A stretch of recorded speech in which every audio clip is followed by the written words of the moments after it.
LGBTQ plus inclusion has always been a priority for me, simply because everybody in our city deserves an equal opportunity to thrive independently of their sexual orientation, their gender identity, their race, their ethnicity, their religion, their disability, or their nationality. And I'm proud to say that Orlando has one of the largest LGBTQ plus populations in the country.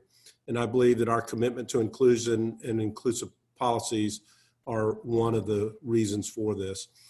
And as a city, Orlando has received a perfect score on the Human Rights Campaign's Municipal Equality Index for 6 consecutive years. I'm very proud of that.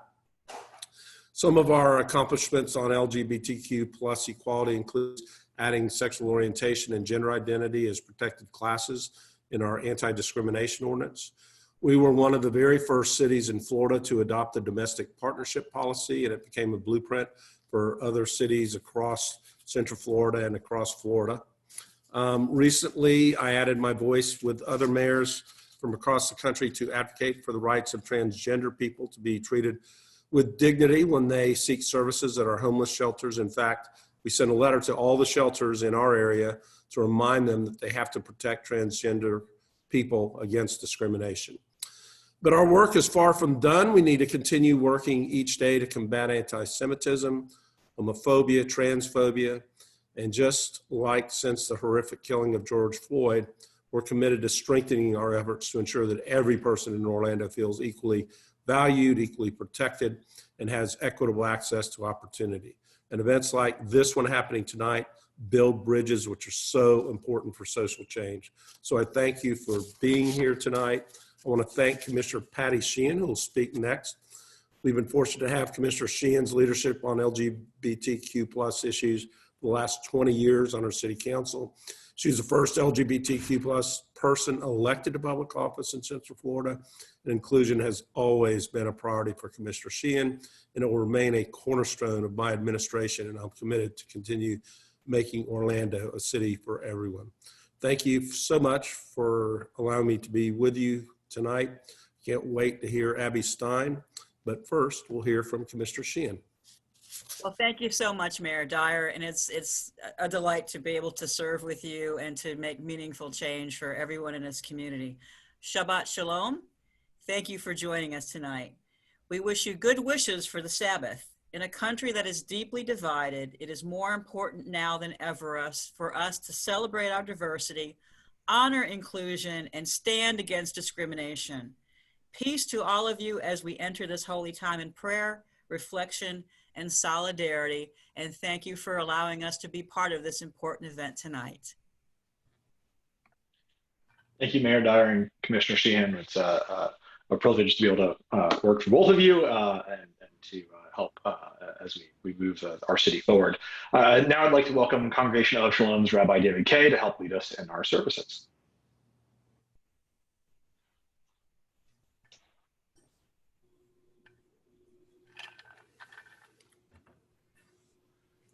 Shabbat Shalom, everyone. Welcome. Thank you for joining us. It is really an honor to be here. I had the double honor of being part of the first Pride Shabbat last year at City Hall. I am equally, if not more, honored to be asked to return.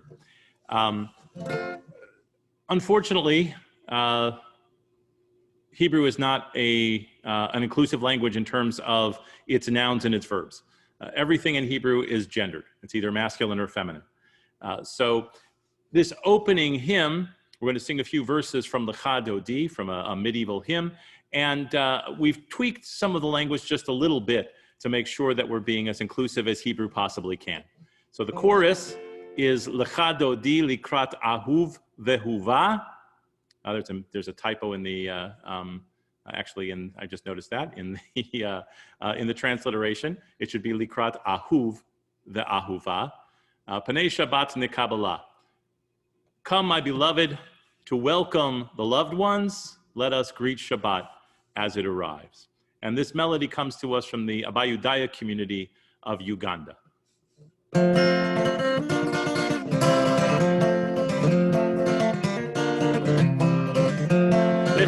Dodi likratahu vehuva, Shabbat nekabela. Lecha dodi לקראתהו ואהובה, פני שבת נקבלה, שמור וזכור בדיבור אחד, השמיענו אל המיוחד, אדוני אחד ושמו אחד, לשם ולתפארת ולתהילה, לך דודי לקראתהו ואהובה, פני שבת נקבלה, לך דודי לקראתהו ואהובה, פני שבת נקבלה, מקדש מלך עיר מלוכה, ומצאין איתו חפך, רב לך שבט בין מקפך, והוא יחמול עלייך חמלה, לך דודי לקראתהו ואהובה, פני שבת נקבלה, לך דודי לקראתהו ואהובה, פני שבת נקבלה, התעוררי, התעוררי, התעוררי, קומי, אורי, אורי, אורי, שיר דברי, כבוד אדוני עלייך נגלה, לך דודי לקראתהו ואהובה, פני שבת נקבלה, לך דודי לקראתהו ואהובה, פני שבת נקבלה, והיו למשיסה שוסי, ורחקו כל מבלייך, יסיס עלייך אלוהיך, כמסוס אהוב וכמסוס אהובה, ונלכתי לקראתך לה, נקבלה, לך דודי לקראתהו ואהובה, פני שבת נקבלה, בואי ושלום עטרת אהבה, גם בשמחה ובצהלה, תוך אמוני עם סגולה, בואי אהוב, בואי אהובה, לך דודי לקראתהו ואהובה, פני שבת נקבלה, לך דודי לקראתהו ואהובה, פני שבת נקבלה.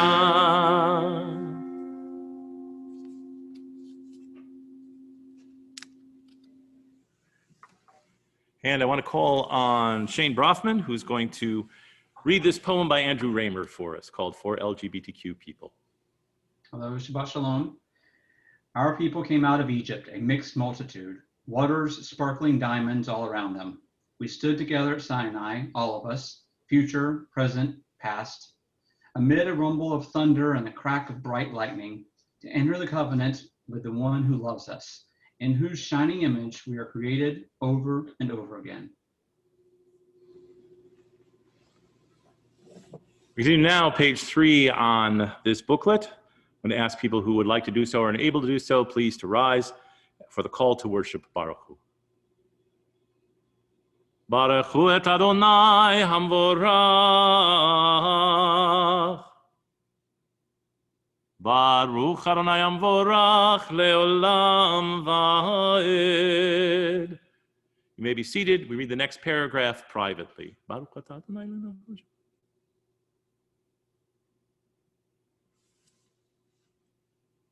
ומעביר יום ומביא לילה, מבדיל בינו ובין לילה, אדוני צבאות שמו, אל חי וקיים תמיד ימלוך עלינו לעולם ועד. ברוך אתה אדוני, המעריב ערבים.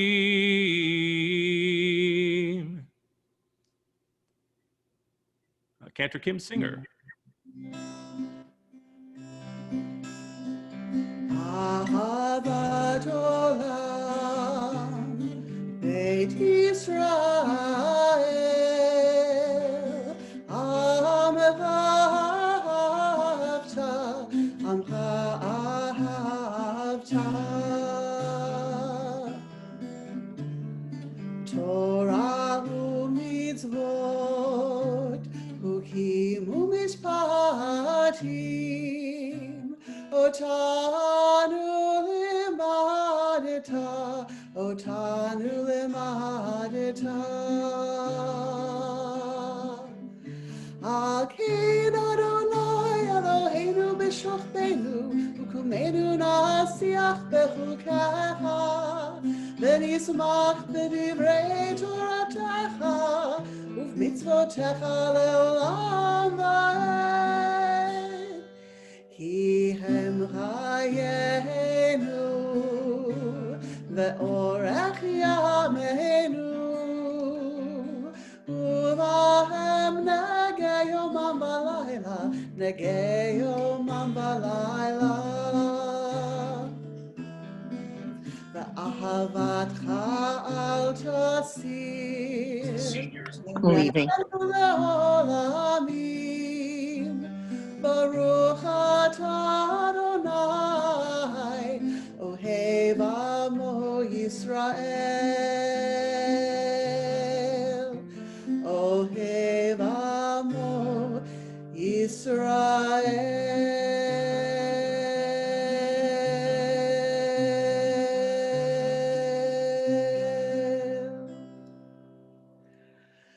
Shema Yisrael, Adonai Eloheinu, Adonai Echad. Baruch Shem Kevod Malchuto Leolam Vaed.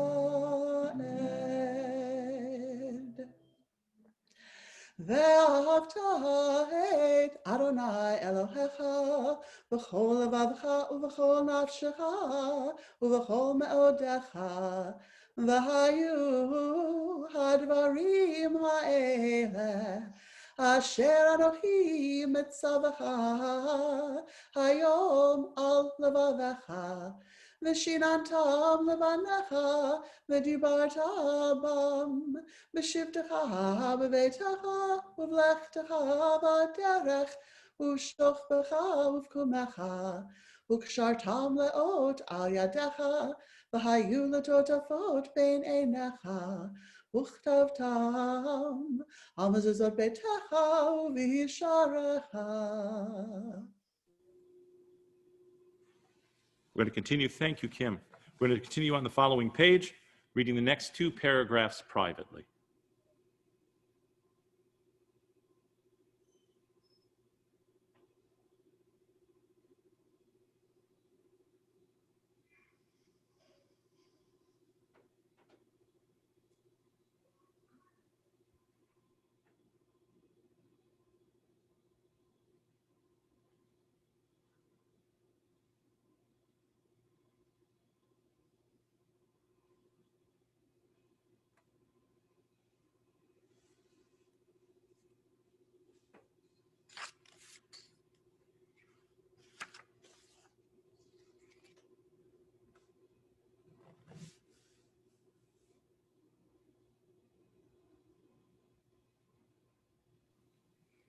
Adonai Elohechem Emet.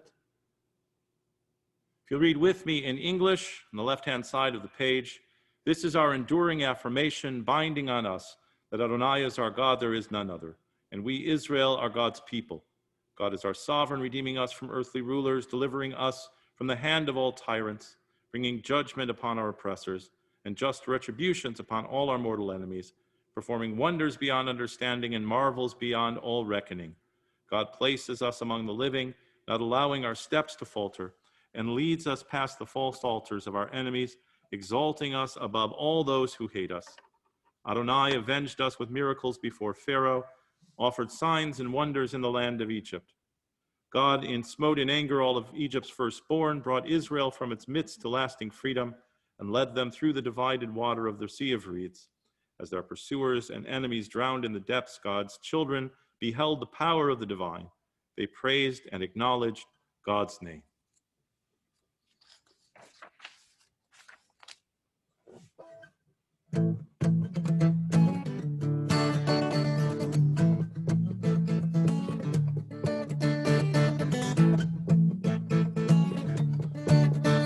So the chorus is Mi chamocha ba'elim Adonai, who is like you, Adonai, among those that are called gods.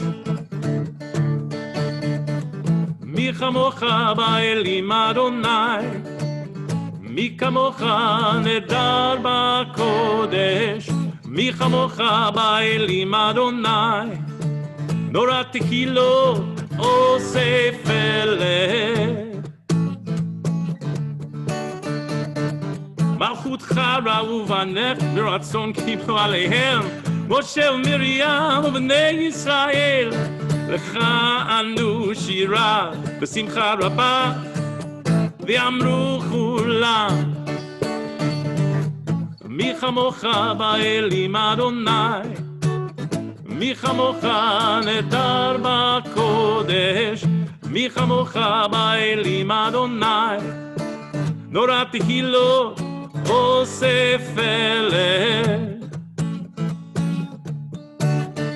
מלכותך ראו בניך בוקע ים לפני משה זה אלי ענו ואמרו אדוני ימלוך לעולם ועד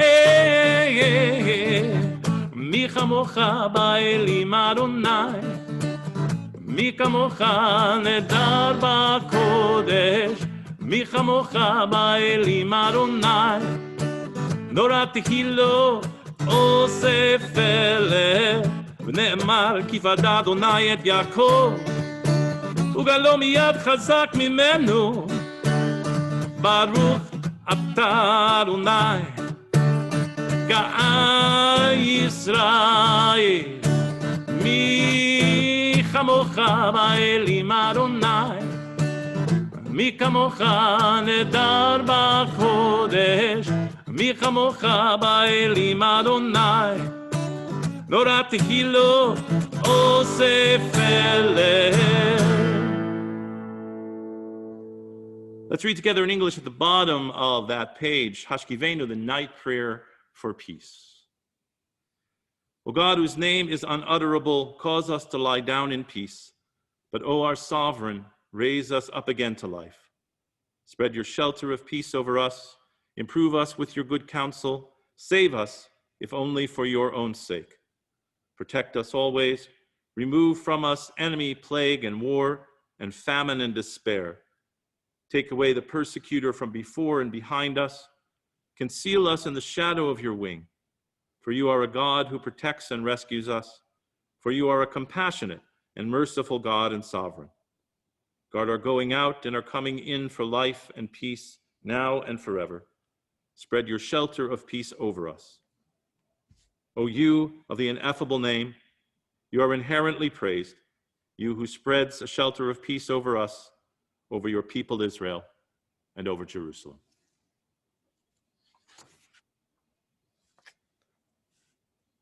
Cantor Kim.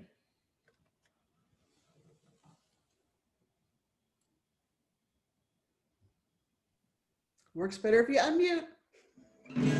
V'shamru v'nei Yisrael et ha-Shabbat la'asod et ha-Shabbat ledorotam b'rit olam. V'shamru v'nei Yisrael et ha-Shabbat la'asod et ha-Shabbat ledorotam b'rit olam. B'nei b'nei Yisrael oti le'olam oti le'olam.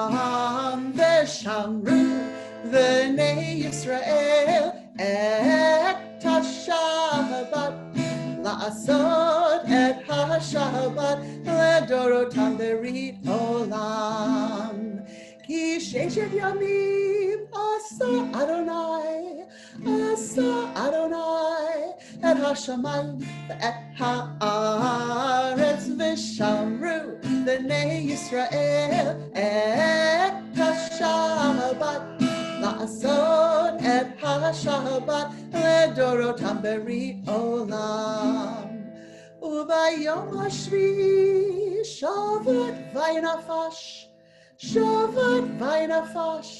Shabbat וינפש ושמרו בני ישראל את השבת, לעשות את השבת לדורותם ברית עולם.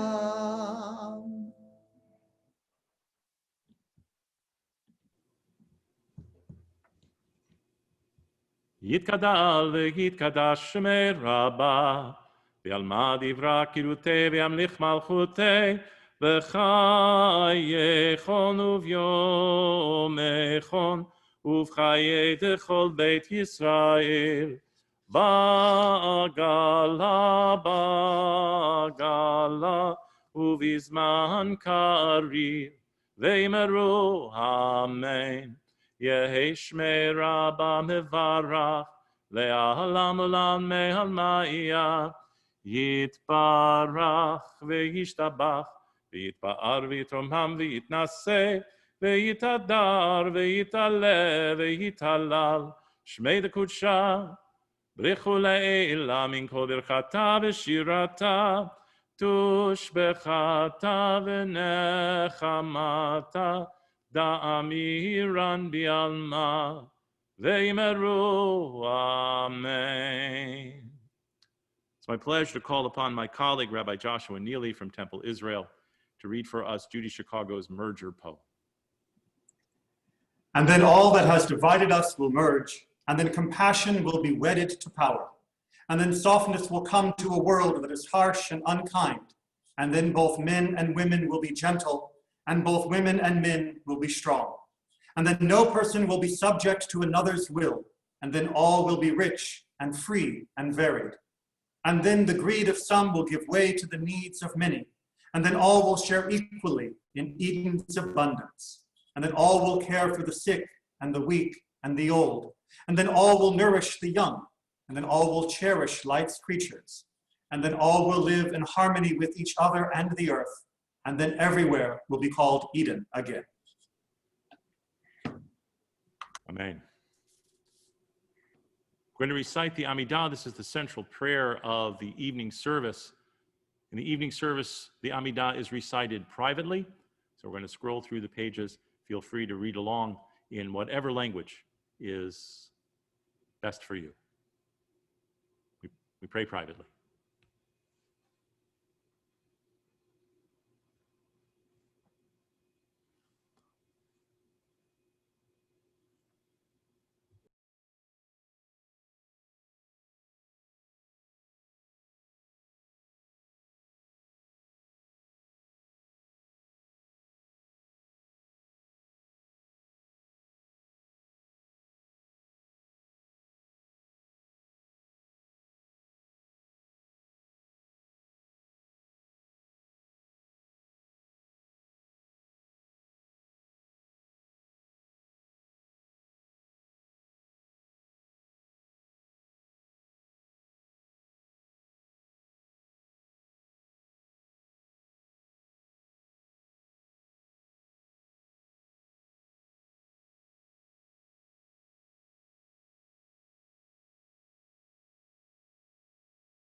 Last two lines at the bottom of page 14.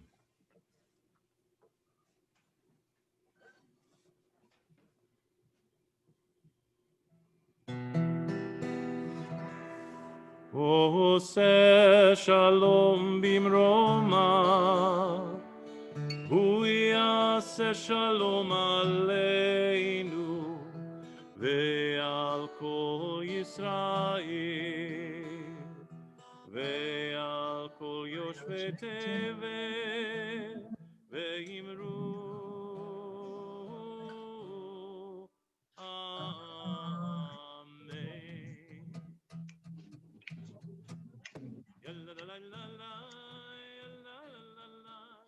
La la la la la la la la la la la la la la.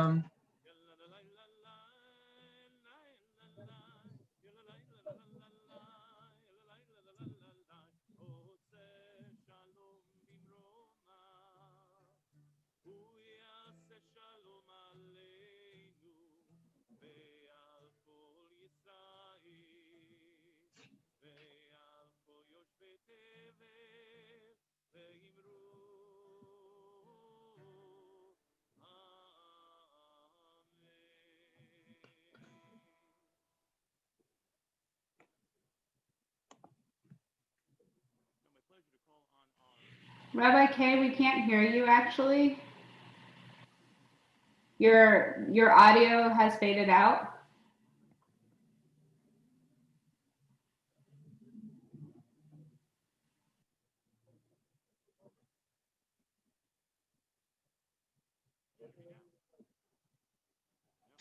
We can't hear you.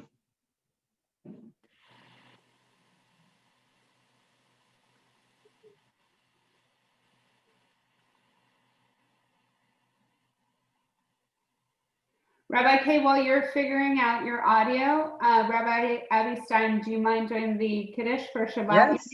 Awesome. Yeah, we can do that. So if you have with you any wine or grape juice, you could take it in your hands if you feel so inclined.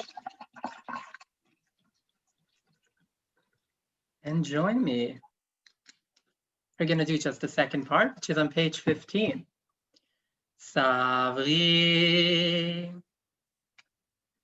Baruch atah Adonai Eloheinu melech haolam borei peri hagafen.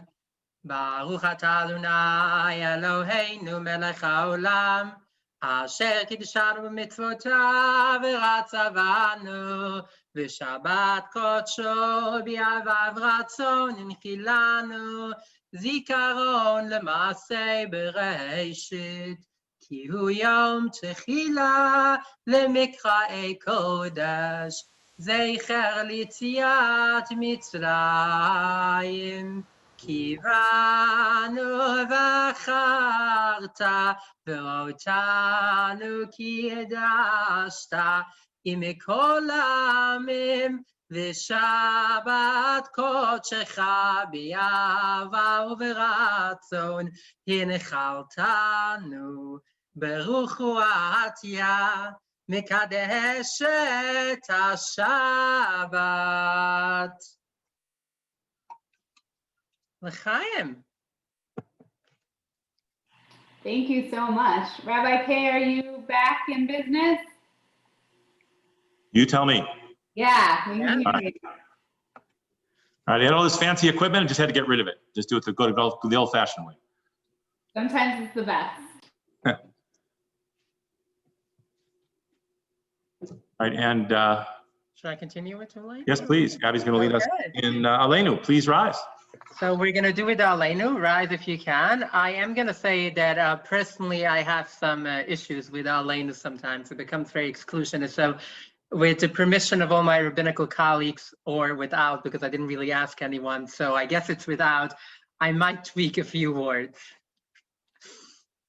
Aleinu l'shabeach la'adon hakol, לעשית גדולה ליוצאי בראשית, שעשנו כגויי הארצות, ושמנו כמשפחות האדמה, ששם חלקנו בהם, וגורלנו עם כל המונם, ואנחנו קוראים ומשתחווים ומודים לפני מלך מלכי המלכים הקדוש ברוך הוא שהוא נותן השמיים ויוצא את הארץ ומושב יקרו בשמיים ממעל ושכינתו זו בגובה מרומם הוא אלוהינו אין עוד אמת מלכנו אף זולתו ככסוף בשורתו וידעת היום והשבות אלף בך כי אדוני הוא אלוהים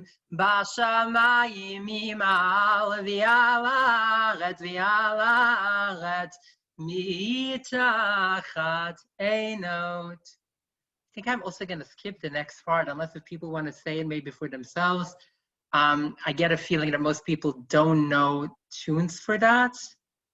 And I guess we'll go to the bottom of page 17, the last 3 lines. ככתוב בתורתך אדוני ימלוך לעולם ועד ונאמר והיה אדוני למלך לכל הארץ ביום ההוא יהיה אדוני אחד ושמו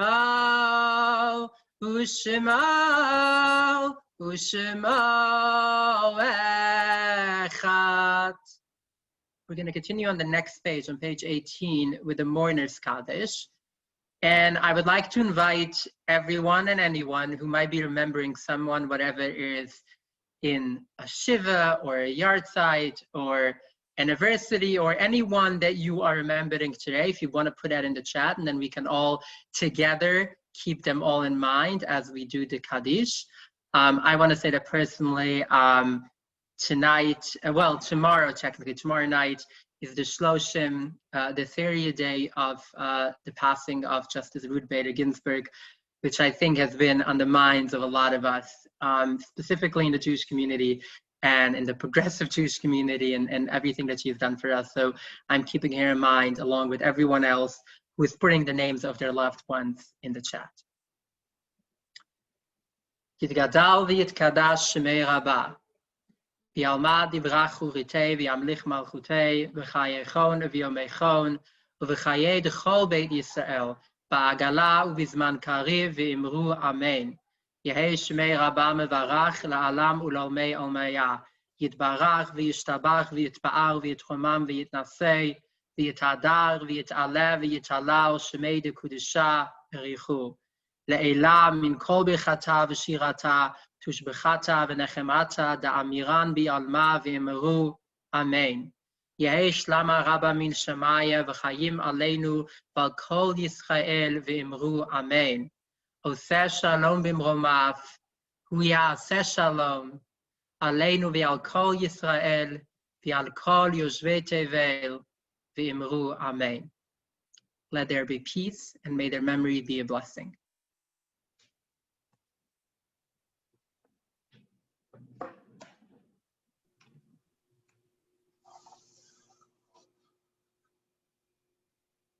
We're going to conclude the service with singing of Over the Rainbow. Yip Harburg and Harold Arlen wrote the score and the lyrics for The Wizard of Oz.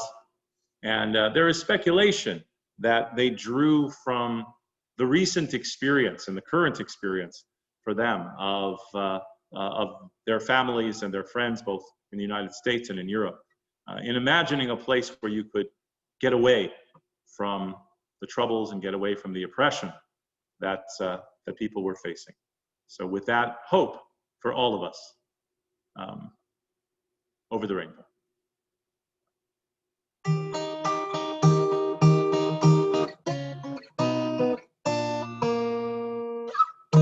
When all the world is a hopeless jumble and the raindrops tumble all around, heaven opens a magic lane.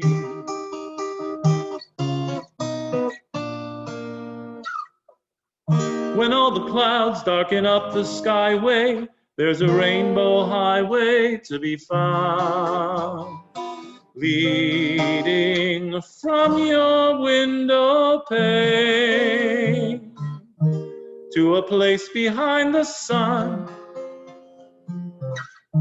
just a step beyond the rain. Somewhere over the rainbow, way up high, there's a land that I heard of once in a lullaby. Somewhere over the rainbow, skies are blue, and the dreams that you dare to dream really do come true. Someday I'll wish upon a star and wake up where the clouds are far behind me, where troubles melt like lemon drops away above the chimney tops. That's where you'll find me. Somewhere over the rainbow, bluebirds fly. Birds fly over the rainbow. Why then, oh, why can't I?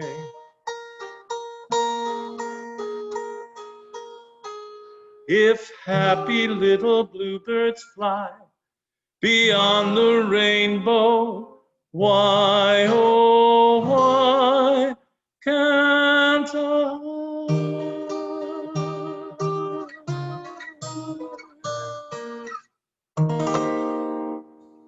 Shabbat Shalom and Mivarach, a peaceful and a blessed Shabbat to everyone. Thank you so much, everybody, for joining us for the services. Thank you, Rabbi David Kay, Rabbi Neely, and Cantor Singer for accompanying us, and also Rabbi Abby Stein for helping us when technology glitched a little.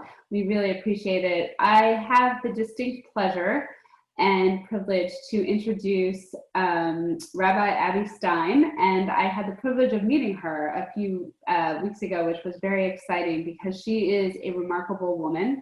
For those of you who are here or don't know, she is not just an educator, Jewish educator, she's an author, she's a speaker, and she's an activist for both for LGBTQ rights. And she was born and raised in a Hasidic family, descended from the Baal Shem Tov, which is quite remarkable, and who was the founder of the Hasidic movement. Abby attended yeshiva, completing a rabbinic degree in 2011, and in 2012 she left the Hasidic world and came out in 2015. And you are not here to hear me, so without further ado, I am going to pass it over to Rabbi Abby Stein. Thank you, Yael. I'm just clarifying, if I go back to gallery view, it still stays spotlighted for everyone else. I don't like to look at myself when I speak, so I want to be able to see all of you. Well, Shabbat Shalom. Thank you, Yael. Thank you to everyone, to Mayor Dyer, to Commissioner Sheehan, to Rabbi Kay, to all the other clergy, the Federation. I know Carol, we have been working on this for months, and it's amazing to be here. It's amazing that we're good to go. We're ready to do this. Well, we're already doing it, but to continue doing it. I'm going to start, and I want to start by kind of like doing an intro to what I'm going to talk about, or almost like an outside point that I want to make. And I want to read for that a small part of my book. And my publicist will kill me if I don't mention it. So if any of you want, my book is called Becoming Eve, My Journey from Ultra-Orthodox Rabbi to Transgender Woman. It's available hardcover, Kindle, audiobook, all the good ways. If you ask me, I would encourage you to buy it from a local independent bookstore. There's a website for that called indiebound.com. You can go on it. It will tell you which of your local bookstores have it and how to buy it directly from them. I'm a huge supporter of that. I'm not going to go into tell you what I think about Amazon, so we're going to skip that part and dive in. So for those of you who haven't read my book, I'm going to read from the epilogue, the part of the book that jumps ahead. The book as it is about becoming, not about being. It ends in 2012 as I am realizing that I need to make that like huge first transition, so to speak, and leave the community I was raised in. There is going to be a second book before anyone jumps on me. Yes, we're working on it. But then the epilogue, which is just jumps ahead by 3 years, just because I felt I needed to at least tell the story of my coming out, mostly to my father. As Yael mentioned, and I assume some of you might have some idea, my dad is a Hasidic rabbi. My grandfather is a Hasidic Rabbi. I am by blood related to pretty much all Hasidic leaders in the world, or like Rabbis. We're going to maybe get to that in a minute to talk a bit more about that, but I'm related to pretty much all Hasidic Rabbis because we have been kind of marrying each other for the last 200 years. For any of you who study genealogy, if you think that European royalty have messed up family trees, you haven't seen my own. Okay. Now, this is the part where, as I'm already talking to my dad for about an hour, with the help of a rabbi that I'm going to hopefully share a video later where you're going to see him when we get to talk about my own bat mitzvah. The help of a rabbi who also grew up Orthodox, is not an Orthodox rabbi right now, but we were trying to talk to my dad in his language and explain to him what I'm going through and what I'm trying to tell him. After about an hour, I could see in his mind that like it clicked. You know, I think a lot of LGBTQ people think about an aha moment. I would assume that a lot of parents of LGBTQ kids also have that like moment when they realize, I know for some parents, I'm a parent myself. So far, I think my 8-year-old son is straight. I don't know, haven't given it much thought, but I think a lot of parents have like that moment where it clicks to them what their child is going through. It was that moment where I could see in his eyes, okay, he's finally getting it a bit. And you have to realize, for a bit more context, I didn't know that transgender people existed other than myself until I was 20. I don't want to spoil too much of their book, so we'll let you read it in there. But I tried many things, including I tried to take matters into my own hands, quite literally, when I was really young. But I was unaware there were other people like me until I started going online in 2012, which is when I was 20 years old. My dad didn't know that transgender people exist until that moment. In 2015, November 11, 2015, when I was sitting across the table from him in an Upper West Side apartment. And that's the part where I want to read. Silence. Also, I want to apologize. If any of you have heard me speak over there to a Jewish community over the past year, you might have heard me share this part. So sorry for the repetitiveness, but you will see in a minute why it's so important to me. Fine, I thought. Tati doesn't believe that it's possible. He's going to say that being transgender isn't possible, that trans people don't exist, and he will brush us off. After all, I had heard far less religious people say such things. I couldn't expect Tati to be any different. This time, however, Tati surprised me. And just so everyone knows, Tati is Yiddish, kind of the Yiddish version of daddy. Not exactly, doesn't have all the connotations that I think daddy has in English, but that's the word, that's how he called my dad. Okay, yes, he said. It is possible that there are people in the world whose souls and bodies are different, and it can be real. But you need a tzaddik, a righteous person who has a Holy Spirit within him, to know that for sure. He seemed very sure of his assertion. I've seen 2 therapists and a doctor who all agree with me that I am a girl, I told him. They're not tzaddikim, but they know it's true. But do you think that is okay with Judaism? He responded. I'm going to let you all read the rest of it to see what I told him, what I responded to him. But he had two main comebacks. One of them is a few paragraphs right before this in the book, where when he kind of finally realized and made a few very sexist remarks, which frankly did not surprise me. But then came this statement. To him, that was supposed to be the ultimate pushback. Do you think that being trans, being part of the LGBTQ community, is okay with Judaism? Now, at the time, I told him, like, I'm sitting here with a rabbi, why are you asking me that question? Obviously, that rabbi wasn't a rabbi to him. Well, he knew that I was an ordained rabbi, and obviously that didn't matter to him much. The reason I wanted to share that is because, let me admit something.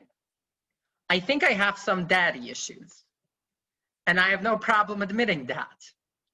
I think if I didn't, and if I didn't care that was what my dad thought about me, I would be more concerned. But I think that the strongest response that I could have to him wasn't what I told him in the book and what I told him 5 years ago, but this. What we're doing right now, a Pride Shabbat. That we have 50 screens, which I see quite a few are more than one person. I'm gonna assume between here and online, we have like 75 or more people coming and going. Who came here, this is a Pride Shabbat, AKA I get a feeling that each and every one of you knew kind of what to expect here today. You might not have known what I was gonna talk about or what Mayor Dyer was gonna talk about or the exact songs that we're gonna use, but everyone had a sense that this is gonna be about a Shabbat of not just saying that you have to tolerate LGBTQ people. I will talk a bit more about that later. I hate tolerance. If any of you follow me on Instagram, you have seen my memes that I have on that. Tolerance is like very good for lactose. I know as Jews, we probably have a lot of lactose intolerant people here. That's amazing and beautiful. Not for people. And it's not just a word. I'm not just trying to be cheesy of we have to use different words. This isn't just about language. And don't get me wrong, language is really important. It's also a mindset. It's a mindset that we think that when a teenager comes out to their parents and the parents are, okay, we still love you, we think that that is good. Well, that is okay. It's better than my dad's response, which was, I'm never talking to you again. And 5 years later, he's sticking to his word. I will give him that. But the real response, and when I think of it from a Jewish perspective, and again, I'm going off track. I'm kind of putting what I was going to say later, I'm putting it in now. But what we really need is to celebrate people. And we'll get to that in a minute. This is what the whole concept of Pride and Pride Shabbat is. Not just to say that we as a Jewish community are okay, or that we recognize that they are LGBTQ Jews. Quite frankly, we don't need your favors. I don't care if you do or don't recognize that LGBTQ Jews exist. We do, and nothing that you were going to say or do, and I'm not talking to anyone personally. I get a feeling that all of you are fine with that, but I'm saying hypothetically, there's nothing that any homophobic or transphobic rabbi could say that's going to change that fact that there are thousands and thousands of LGBTQ Jews. What we came here to say is that we're not just okay with it. This is something that we want to celebrate. This is something that we want to learn more about, that we want to sing about, that we want to do cool virtual backgrounds about. This is something we want to do. In many ways, this is the strongest answer that I could have to my dad. Do you think this is okay with Judaism? Well, I don't know what you think, Tati, but the reality is that right now, I have quite a few, what we would say, quite a few minyanim, quite a few groups of 10 people. But also over the past 4 years or so, I have spoken to thousands and thousands of Jews in person. I've spoken at over 200 different synagogues, communities, JCCs, Jewish communities alone, out of close to 500 communities altogether. I've spoken to Jewish communities on 6 inhabited continents, and I mean to say I'm still waiting for the Jewish community in Antarctica to invite me, but I have covered every other Jewish community in person. And so far, I'm not just alive, I haven't gotten stoned anywhere, well, outside of Mea Sharim in Jerusalem, if any of you know where that is. We're not gonna talk about that too much, but everywhere we go, I find Jewish people, rabbis, clergy, CEOs, directors of JCCs and federations who don't just want to be okay, but they want to learn and want to celebrate. So what I wanted to say, which turned into a 10-minute rant, but in a good way, that I am extremely grateful for each and every one of you for being here. I was just literally 3 hours ago, I was on a call and I led part of a call to action called Jewish Woman Vote. If you haven't seen anything, go on Twitter, check out the Jewish Woman Vote hashtag, organized by the NCJW and many other Jewish feminist and Jewish women organizations, getting people fired up to vote. And as we were doing that, we were talking about people like are very afraid of, like, not everyone wants to be an activist, and some people are like, they like shy away whenever something like activism comes up. So here's something I want to say. Each and every one of you that are here today are activists in the easiest way possible. Because all you have to do is show up in a way where you are, I don't just want to be okay. I don't just want to know that they are gay and lesbian and bisexual and transgender and non-binary people in my synagogue. I want to get to know them. I want to learn what I can do to not just tolerate them, but to celebrate. And this is beautiful. So thank you all for being here. Now, diving into what I wanted to talk about today. I have a bit of a problem, which is that I'm a rabbi, and I am still figuring out how to do a Friday night talk without turning it into like a quasi-sermon, Dvar Torah / teaching. I'm going to try not to. We're not going to do too much of it today. But I simply cannot ignore it specifically this week. For those of you who follow the Parsha, the Torah portion, the portion of the first 5 books of the Bible, that is divided, and we literally finished it just this Sunday, and we're starting up again. So this week is the first few chapters of the Torah are being read this week, the Parsha of Bereshit. And one of the many things that, sorry, I need to charge my computer.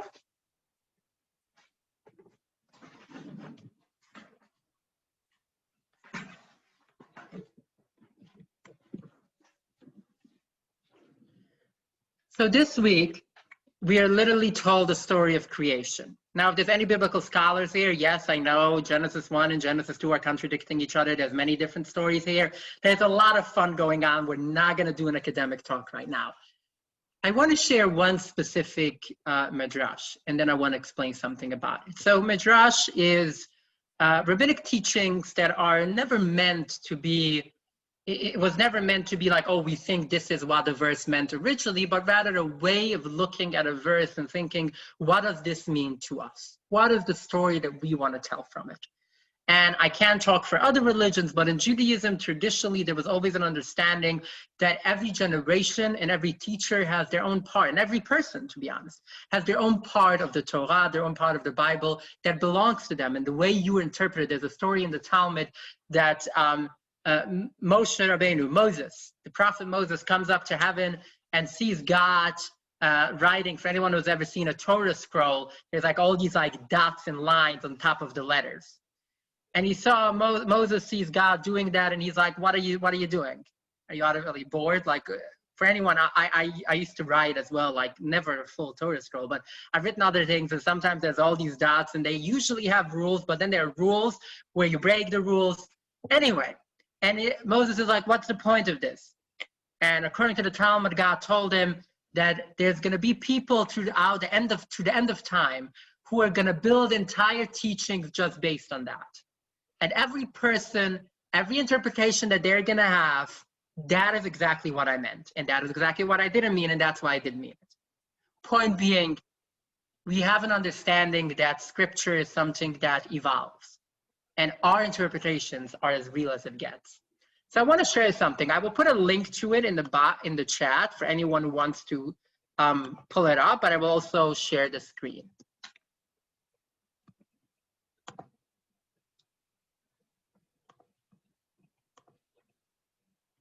Okay, is my screen visible right now? Great. So this is one of the about 50 source sheets that I have on Safari on this website, which you can all look up, safaria.org. It's an amazing source for online text and Jewish source sheets. Almost all of it is bilingual, available to everyone. Everyone can use it, totally free. You don't have to even be Jewish. There's no test. Sign up, use it as much as you want.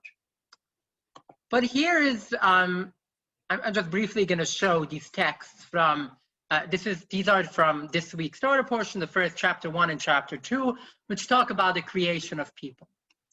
And then there's this midrash. I'm curious if I can get a volunteer. Would that be too complicated to get a volunteer to read it? So if anyone wants to read it, I can't see everyone, but if you want to raise your hand or like put in the chat that you would like to read it, you can do the Hebrew or the English or whichever language you want to read. I can also read it myself, but I would love to hear someone do it. Anyone? Oh, a phone? I don't know who that is. Do we feel comfortable unmuting someone who doesn't have a name? No? It's Judith Greenberg, but I can't see you. I can't see the midrash. Oh, then I'm so sorry. We'll try to get someone who can. I'm sorry. Okay, I'm gonna see if I can.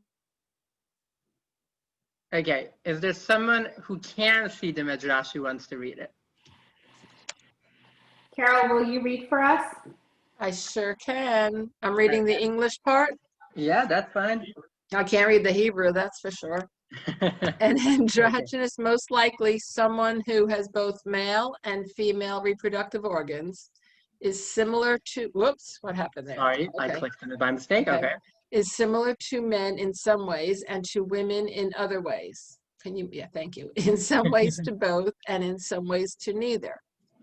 Rabbi Meyer says androgynous is a gender category of its own because the rabbis could not decipher whatever she, he, they is a man or a woman. However, I don't know that word, tutum is not so. Not even Hebrew, it's Greek, so we're good. Oh, forget that. Okay, is not so, as at times she, he, they is fully male, and at other times she, he, they is fully female, but we can't tell which. I'm going to get back to that, to this mission in a second, but we just got introduced to a term here. And I will let us, which, okay, ultimately what this mission is saying, it's one of the tens of times in the Mishnah. The Mishnah is a 2nd century rabbinic law code. And then there's the Talmud, which is kind of a commentary / addition / however you want to look at it on the Mishnah, which was codified in the 6th century. And they are hundreds of times where they talk about genders that do not fit into the male and female. But talking about the word androgynous, let's go back for a second. Well, it's not back in time, it's further in time because this was probably written in the 6th century and that the Mishnah that we just read was 2nd century, which is why it's first. But let's get to the medrash of, well, the translation doesn't have it, but the bold part here, the word that the medrash uses is androgynous. I'm going to read this just because I want to paraphrase it a bit. So this is talking about who that first person was. Now, I haven't heard many Jews use that thing, but I've heard it a lot in the US, specifically from Christians. The stupid like, oh, God created Adam and Eve, not blah, blah, blah, or whatever. Well, this midrash, among other things, disagrees with that. And what's so interesting about this one is it's not just saying some random idea. It's going to try to argue that this is how it was from the beginning. God said, let us make Adam in our own image, whatever that is, Adam, or this refers to humanity in all likelihood. Rabbi Yirmiyah ben Elazar said, when God created Adam HaRishon, the first person, he was created as both genders. Thus it is written, male and female, he created them. The Hebrew word here that they use is androgynous. The first person wasn't Adam and Eve or Adam and some other combination. It was an, well, intersex / bi-gender person. Another rabbi says, when God created Adam, the first person, he created him with 2 faces. And then he complains that humanity is two-faced. Well, he created him with 2 faces, one on each side. And then when Eve was created, he cut it in the middle. And he goes on to argue that this is the literal meaning of that verse. The verse that for generations has come to be translated as that Eve was created from a rib of Adam was rather that the first person kind of had everything. In other words, it was bigender, which kind of also means genderless. Because I invite you all to think about this for a second. Everything that we identify as gender, when we create gender norms, when you see a person and our brain within a split second makes a subconscious decision, whatever that person is, male or female, that is all based on gender norms that we kind of, we compare that. Oh, does that person have breasts? Oh, they are female then because men don't. Do they wear makeup? Which clothes do they wear? How do they look? Assuming that you're not in a nudist colony, you obviously don't see their genitalia. So you see many other things and then you decide what that person is. If everyone has everything, it ultimately means that everyone has nothing. It ultimately means that that ideal first person wasn't male or female, but rather genderless or transgender or all of it combined. Here's a comment on that from Rabbi Elliot Kukla, who is one of the pioneers, one of the first openly trans people to be ordained as a trans person. I was ordained before I came out. The Midrash adds that the first human being formed in God's likeness was an androgynous and intersexed person. Hence, our tradition teaches that all bodies and genders are created in God's image, whether we identify as men, woman, intersex, or something else. There's a quote from the Zohar that I'm not going to read in full, but ultimately the bold part. So the Zohar is kind of the Bible of Jewish mysticism. The teachings on which frankly, by now, all Jewish communities, wherever you realize it or not, were heavily influenced by Kabbalistic teachings. The Lecha Dodi, the song that Rabbi Kay opened up with, was written by the Kabbalists, but specifically by Rabbi Shlomo Alkabetz, one specific Kabbalist who lived in the 16th century. The whole entire Kabbalah Shabbat that we do is a Kabbalistic custom, and so on. So we were all impacted by that. And therefore, we learn that every person needs to be male and female at all times. In understanding that there's no that ideal person is male or female, but rather a person who is able, and I don't want to read the full thing, and everyone is welcome to go online and you will see it even more, but a person that is able to move between these boundaries and understand that the gender is made up. There's nothing wrong with it though. Well, I would be a hypocrite if I would come tell you, say, gender is not real, but here's my very long hair and red lipstick and red dress and my super stereotypical femininity.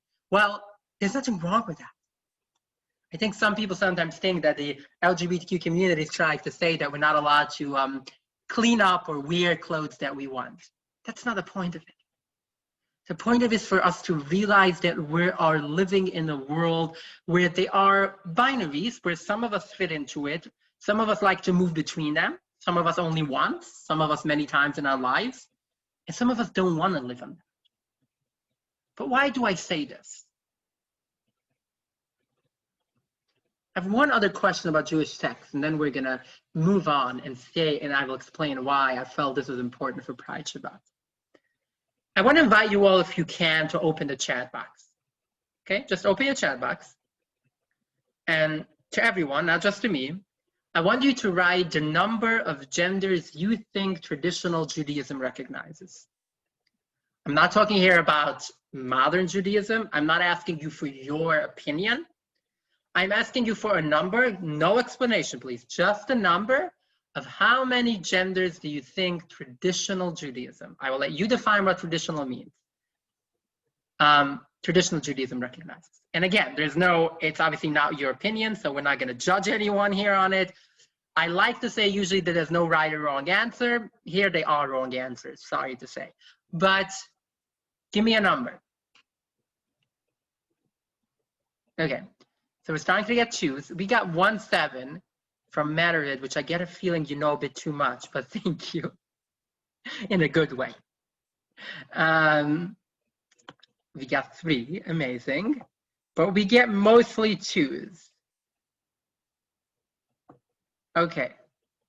Well, don't get me wrong, I love you all and thank you for participating in this exercise, but everyone who said 2 is wrong.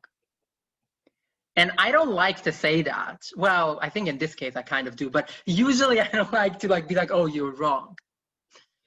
But the point is that even according to the most, I don't know, homophobic and transphobic interpretation of Jewish law, Judaism, and I'm talking rabbinic Judaism, which takes in about 99% of Jews today, whatever you're Orthodox or Reform or Reconstructionist or Humanistic Jew, we follow a form of rabbinic Judaism, talks about at least 6, in all likelihood 7 or 8, and possibly even 10 different genders, depending on how you interpret certain things, but at least 6.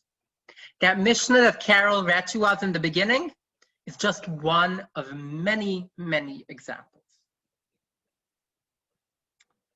Now, why does that matter?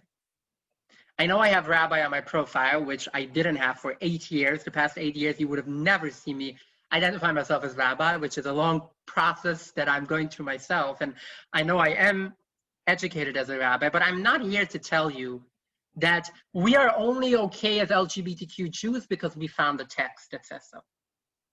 I don't think we need any kind of text to justify who we are. Frankly, I don't think the Jewish texts were even meant to be written or taken that way. I promise I'm not going to do more text, so I'm not. But if you go on Safari, you will see I have a whole source sheet focusing on the flexibility of Jewish law in Hasidic thought. I know for anyone who's been following the news in New York or in Israel or watched Unorthodox, you might get the feeling that Hasidism is this like very rigid and this like cultish like mentality. And it might be like that today. But originally, you will find Hasidic teachings that say that Judaism changes in every generation. There is a power to our understanding of the world, which is that Jews are not here to serve Judaism, but rather Judaism is here to serve not just Jews, but reality. One of the most beautiful parts, in my opinion, of Judaism was throughout history to constantly be like, be real, live in the now and in the present. I think what these texts are teaching us is that there is a space for us not just to live, not just to be. We don't need permission for that. But rather that it's possible for us to find these tools to not just be okay as LGBTQ Jews, but to be like, we have been around forever. We are as much part, or doing Pride Shabbat is as much part of Judaism and of our practices as celebrating Rosh Hashanah, eating latkes on Hanukkah, or bagels and latkes for breakfast on Yom Kippur. Sorry, I know that's not really, but you get the message. I know that some of you have probably seen it already, and I can see about a dozen or so of people have their videos on, and if more of you want to turn on your videos just for what I want to ask right now, please go ahead. But I want to ask you all something. How many of you had a bar mitzvah? A bar mitzvah, you know, that boys have. Okay. How many of you had a bat mitzvah? Okay. How many of you had both? A bar mitzvah and a bat mitzvah? Well, hey, I'm very good at partying because I did have both. Maybe I'm a super Jew or whatever. The point that I'm trying to get at, what Pride Shabbat can teach us, and what I'm thinking, what is the message that, the very pragmatic message that I can send you all away with? Because as I said in the beginning, I get a feeling that I don't have to tell any of you not to disown LGBTQ people. I don't have to tell any of you not to be transphobic or homophobic.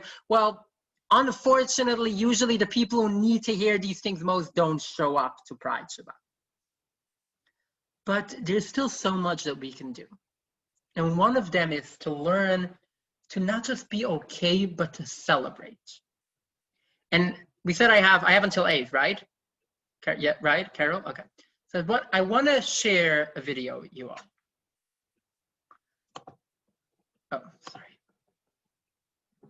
And I'm going to apologize in advance for the quality of that video, given that it comes from a live stream.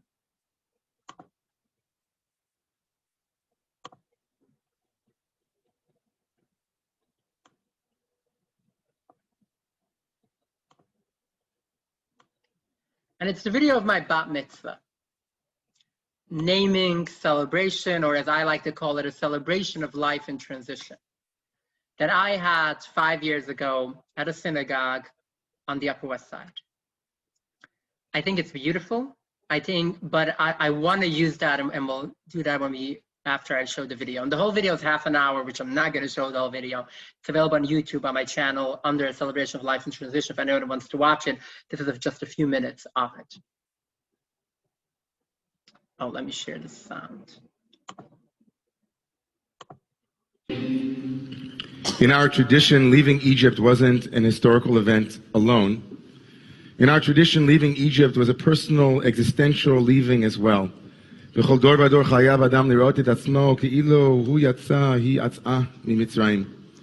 Whenever we leave a narrow place, a place of constriction, painful servitude, a place where we are not authentically who we are, that leave-taking, that transitioning is an exodus. It's a freedom walk. And so at this moment, we have risen, we have stood now in order to be in community with our very dear, dear, dear friend and member and teacher who will make a blessing of transition and walk slowly through this space, this narrow space, to a place of Torah, to a place of reception, and to a place of new name. We turn to face.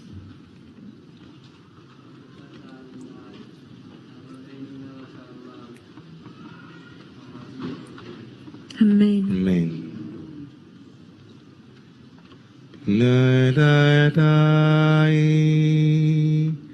Higonenam, Ufros Chavivi Onai, Et Sukkad Shlomecha, Higonenam, Higonenam, Ufros. So I'm going to translate the song so people understand why this is from the Yedid Nefesh. And it translates to show yourself and spread, my beloved, spread upon us your canopy of peace. And like we chose that song for the show yourself. Come out.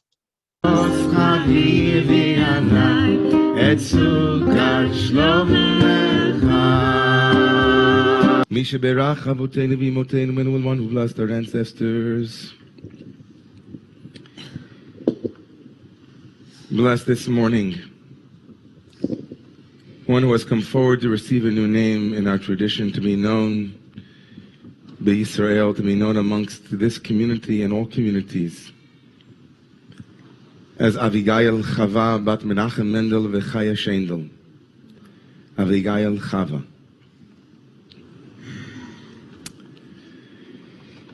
May the merit of all of those who have walked from a narrow place into an expansive place be with you. May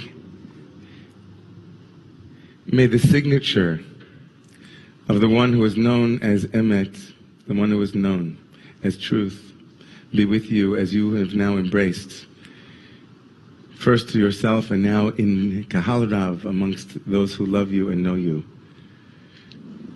who embrace the truth of who you are and the joy of who you are. Avigail. Baruch atah Adonai Eloheinu melech haolam she'etzani b'tzalmo. Amen.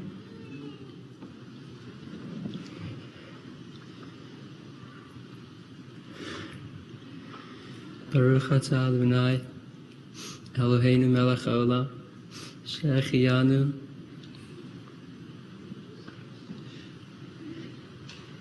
וקיימנו והגיענו לזמן הזה. אמן. או סימן סימן טוב, או מזל טוב, או יהי לנו לכל ישראל.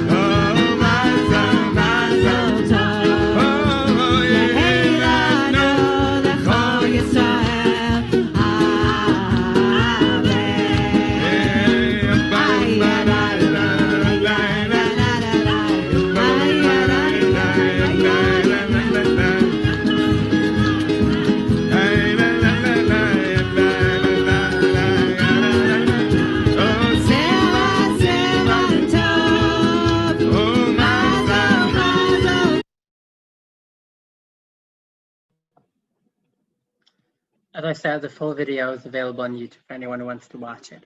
Now, Carol, did we want to do any questions from the audience or not? I don't remember if we discussed that. Because I can talk for another.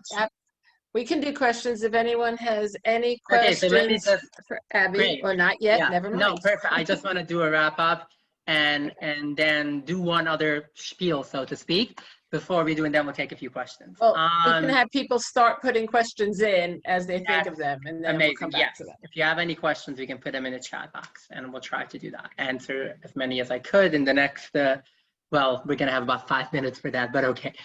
I just want to say, I wanted to share this video, and I think everything that I have ranted about for the last 45 minutes, what it boils down to is our ability not just to recognize, but to really internalize and to create a community where this becomes the norm. Where the norm for people coming out, their reaction, whatever it's to their rabbis, I wish everyone would have the ability to have a response like I had to my rabbi who was in that video when I came out to him and he told me a matter of fact, didn't even ask me if, was just like, so when are we doing the Kiddush and the celebration at synagogue? When create a world where when a teenager or an adult or anyone comes out where the parents are like, great, amazing, do you want to have a party or want to go shopping? What's the plan? Because we can. And we are not going to get, frankly, we're not going to have full tolerance and acceptance until we have that. But also, it's not a matter of, I feel like for far too long, and maybe I'm already the privileged generation who could come here and say that tolerance or not being killed is not enough. Well, frankly, trans people, specifically trans women of color and Black trans women are still being killed. So it's not a joke. But I am telling you that it's not enough to just say, oh, you can get married. Well, yes. That is basic. I remember during the 2017 Women's March, one of the signs that I wouldn't forget, and I think it almost became a meme, was that this like, I think she was a 90-year-old woman or something, holding a sign that said, I thought that by now we'd be fighting for the rights of ants, you know, ants and cockroaches and yeah, stuff like that. We want more than just being able to be part of communities, than being able to not be discriminated against, than to be celebrated in spite of who we are. We want to be celebrated because of who we are. Because let me tell you about something. Some of the most dedicated people in everything, I have gotten quite a bit into the entertainment industry lately. Most of it is not out yet, but we'll start seeing a bit more of it. I was a bit involved with Unorthodox, which is on Netflix, and if you haven't watched it, you should. And good luck spotting me. I am in 2 episodes, but if you spot me, let me know. But point being, some of the most creative artists that I know are part of the LGBT community. Some of the most dedicated Jewish people that I know are not just okay Jews, even though that they are LGBTQ. They are so much more dedicated if I have to go to a list, for example, of the percentage of Jewish professionals, and Carol, correct me if I'm wrong, but I get a feeling you might agree with that. If you want to compare the percentage of Jewish professionals who have dedicated their lives to the Jewish community, and here's a spoiler for anyone who thinks we get rich from it, you don't. And if you do, I would be very concerned. It's service. It's dedicating our lives to the community. I get a feeling, and it could be I'm a bit self-selecting of the people I work with, but I get a feeling there's a higher percentage of LGBTQ people who are full-time Jewish professionals than in the Jewish community as a whole. I have the same with when it comes to activism, when it comes to people who give their lives for other people, for just because they're good people. The reality is that it isn't just that celebrating LGBTQ people is the right thing to do. It's also good. It works out well. And Commissioner Sheehan, sorry, you can stop me if you don't like what I'm saying, but we've joked about it before. I like to stalk a bit, specifically public people that I tend to work with or do stuff with. And I don't know, I might be wrong, but it could be I only looked up your work, but I'm impressed. As a commissioner, as a public, and I have worked with numerous politicians. I don't have to trust me on that either. Just look at my Facebook. You will see, like, I've worked with many politicians. The LGBTQ politicians I've worked with, and again, I'm not saying others are not. Don't get me wrong. I'm not super straightforward, maybe only a bit. I like to think I'm not. But some of the most dedicated people that I know are of the LGBTQ community. So let's do this. Whatever it is that you can do. The next time someone comes out to you, instead of being, oh, so cool, be like, oh my God, that's amazing. Do you want me to throw you a party? Do you want me to go shopping with you? What is something cool that you learned? Do you like dressing up a certain way? Is it fun? Like, can you teach me something? That's the mentality that we need. Now, I don't know if there were any questions in the chat. Are there? I wasn't watching. But before we get to questions, I actually want to do something.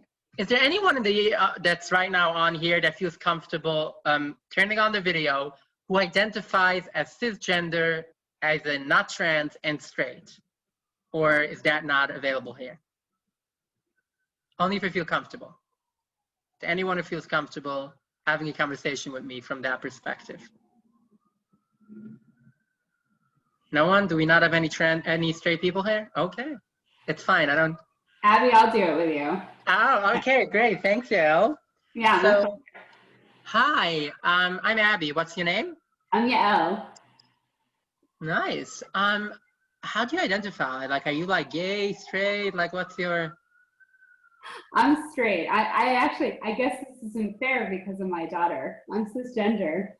Oh, okay. Yeah. Are you sure about that? Well, I'm pretty sure, yeah. Maybe you just haven't met the right woman yet. I'm pretty sure I'm straight. How old were you when you realized you were straight? I don't actually think I ever thought about that. Wow, well, that is a privilege. That's amazing. Were your parents okay when you told them that you were straight? Were they okay with it? I have one other very important question. And I don't know if there are kids here, so maybe don't answer it, but how does it work? Like, how do straight people even have sex? Like, I just don't get it. Thank you, Al. My pleasure. The reason why I wanted to do that is because, and I do that sometimes when I can at events, because I think every LGBTQ person has gotten some of these, if not all of these questions. And don't get me wrong, I'm not here trying to tell you that you should go around everyone asking how their physical sex life works. But it's to make a point, because when I think about questions, and I said I would take some questions, and we're out of time kind of, but I would still take some questions. It's important for people though to realize, before you ask a question from anyone, I would say, that is either in a minority group, or maybe not necessarily a minority, but a different group than you. Think if you would ask that from someone who isn't part of that group. I think that goes for LGBTQ people. It goes for people of a different race, ethnicity, different country, different economic background, and so on. And I get it. I'm not like, I get it that you're wondering. I get, like, I'm not going to come here and say that for cis people to wonder what trans people have between their legs is unacceptable. Humans are curious, and there's nothing wrong with that. But what I usually tell people, and I think the women, I don't know, I can't tell for men, but specifically women in terms of relationships, I tell people, think of, you want to know if you're close enough with someone, with a trans woman, like to ask them certain questions about their body. Think if you would ask them, if that was a cisgender friend of yours, if you feel comfortable enough talking with them when their last period was. I think that's usually kind of an indicator of how close you are. Because even if it's someone that you have conversations with, think if you would ask their question if they weren't trans, if they weren't lesbian, if they weren't gay. Because if you wouldn't, probably don't ask it. However, I don't mind. You can ask me anything. If it's something I don't want to talk about, I will let you know, but it's part of what I do. So yes, you can ask me anything. Were there any questions now that we had all the build up? So I see Matt, you asked. If anyone wants to ask a question live, just put your name in the chat box and we'll call on you. Okay, great. I'm just going to read Matthew's question in here, unless if Matthew wants to read it himself. Matt, why don't you read it? Sure. I was just asking. So today we changed in a couple of the prayers we changed to non-gendered words. I'm wondering what else, as part of a service that maybe as someone who isn't trans or is an LGBT, for that matter, other people, what can be changed in services to make them more welcoming and accepting of everyone? Yeah. Well, I think there's many things. First of all, even outside of the gender thing, there's the feminist part, which is so weird to me, because even from a very religious perspective, at least in Judaism, it's kind of considered heresy to actually gender God. Yet, like, it's literally like it's literally in the Torah, like, and it's one of the 13 principles of faith for those who follow that from Maimonides, is that you're not allowed to put any human attributes to God. Yet we use mostly masculine language. I don't know how many people picked it up, but when I did the Kiddush, the last part, I just flipped it to a feminine language, which is a whole other thing, which we can do a lot. But I want to, and we, like, L'chad Odi is a strong one, because it is, well, it's a bit feminine to begin with. Like Shabbat in the prayer is feminine. Shabbat is a queen. But there's some lines, specifically there's like Yasiz Alayich, like God should like dance with you just like the dad of a bride and a groom. So like obviously that is something. So I think anything like that, changing it is very powerful. But I think it goes beyond that. It's not a specific thing as much as doing it. I know as like, and I identify as a woman, and I'm very proud and very comfortable with that. So like, obviously to me, it bothers me less when there's constant binary language, probably. I don't know. I know I don't love it, but it bothers me less than maybe for a non-binary person. And just the fact of doing that in a service. Well, obviously the more the better. And I know where I go, we do that with the Ma'ariv Aravim, the first blessing of like the evening. We do that in feminine language. In the blessing, like there isn't much though, given that most of the prayers are to God, there isn't much that talks about humans. So it comes up a bit less, but just doing it, even in a few places, tells people that this is a community, this is a service where you think about it. I can give you a whole list, Matt, and if you want to connect, please, let's do. I can give you many other examples. But I think in many places, just the thought of it and like making sure that it's available and that it's there has an extremely positive impact. Thank you. Do we have any other questions? You can either raise your hand through the participants panel, or you can take yourself off of mute. You can put a question in the chat. I think we're shy. It's fine. Oh, Mary, yeah. You have to unmute yourself. Hi. Hi. Thank you. What is the one thing in your opinion that we can do for children of trans experience on a daily basis to affirm them? Oh, that's a thank you, and this is important. And also, I want to say a bit. We have to be very careful, and I always tell people, and I've had more than once that people try to ask me like that got you question. So what do you think about surgery for 10-year-olds? I'm like, as far as I know, no doctor does that. So it's not really, I don't really know why you were asking me. But I always tell that ultimately these decisions should be made while assuming the parents are affirmative.